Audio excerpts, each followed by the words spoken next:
Guys, welcome to my channel. কেমন আছেন সবাই? আশা করি ভালো আছেন। আজ বানাতে যাচ্ছি চিজি চিকেন ফ্রাই। তো চলুন দেখে নেওয়া যাক কি কি লাগছে এবং কিভাবে বানাতে হবে। প্রথমে এখানে নিয়ে নিয়েছি রসুন, তারপর এখানে মরিচ গুঁড়ো, আমি একটা মরিচও নিয়ে নিয়েছি, এটা আপনারা চাইলে দিতে পারেন, না চাইলে অ্যাভয়েড করতে পারেন। এখানে আদা পেস্ট, পেঁয়াজ পেস্ট করে নিয়ে নিয়েছি।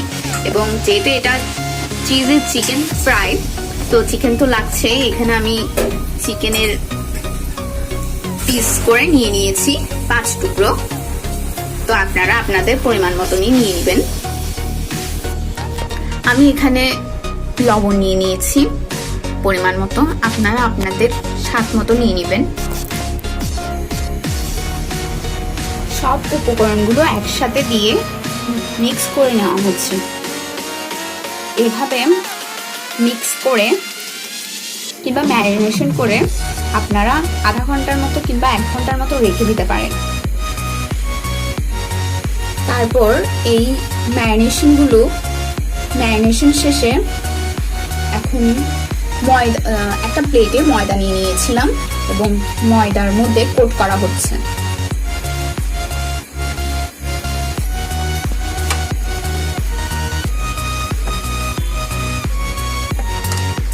একটা ডিম ভেঙে নিয়েছি এবং ময়দার কোটিং করে ডিমের মধ্যে ডুবিয়ে নিলাম। এপাশে একটা উনুন ধরিয়ে তেল গরম হচ্ছে এবং চিকেনের কোডিংগুলো ছেড়ে দিলাম। এভাবে একে একে করে ছেড়ে দিব।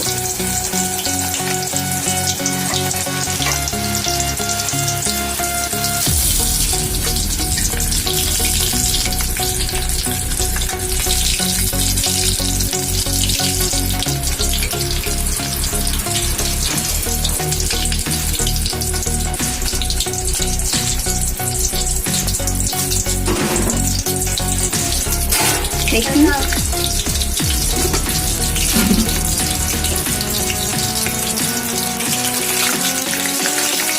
যেহেতু চিজি চিকেন, তাই চিজটাকে গ্রেট করে চিকেনের মধ্যে দিয়ে দেওয়া হচ্ছে। আপনারা চাইলে ম্যারিনেশনটার মধ্যেও দিয়ে নিতে পারেন, যেমন এখানে দিয়ে দেওয়া হচ্ছে। দেখুন রান্নার এ পর্যায়ে এসে এটা ব্রাউন কালার হয়ে এসছে এবং মনে হচ্ছে ক্রিস্পিও হবে। চিজ দেওয়াতে আরো বেশি খেতে সুস্বাদু হবে।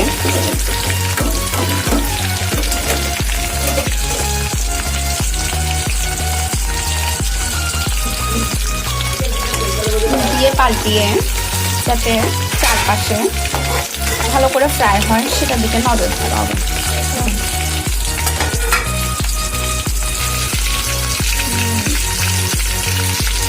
হালকা হালকা কালার চেঞ্জ করছে, ব্রাউন কালার চলে এসছে।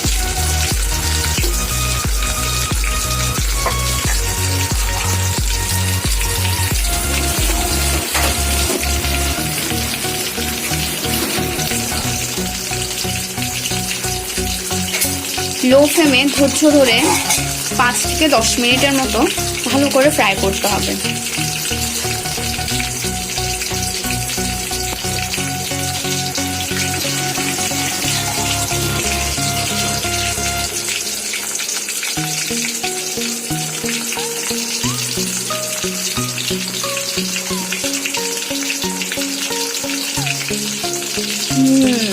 রান্নার এই পর্যায়ে সুন্দর স্মাইল বের হয়েছে।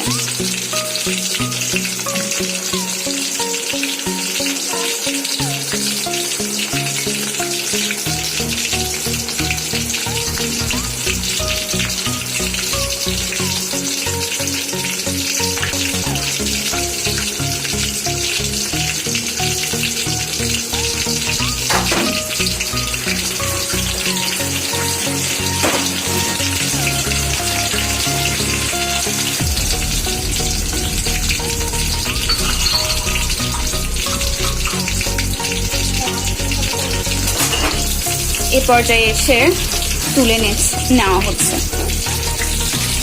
ভালো করে ফ্রাই হয়েছে এবং চিজটাও গলে গিয়েছে। এখন অপরটিও তুলে নেওয়া হচ্ছে।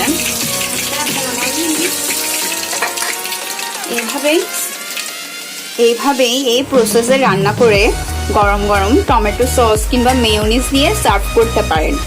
বাচ্চাদের তো খুবই প্রিয় চিকেন ফ্রাই কিংবা চিকেন চিজি ফ্রাই। তো ট্রাই করে দেখবেন এবং জানাবেন। ভালো থাকবেন, সুস্থ থাকবেন। আজকে এই পর্যন্ত।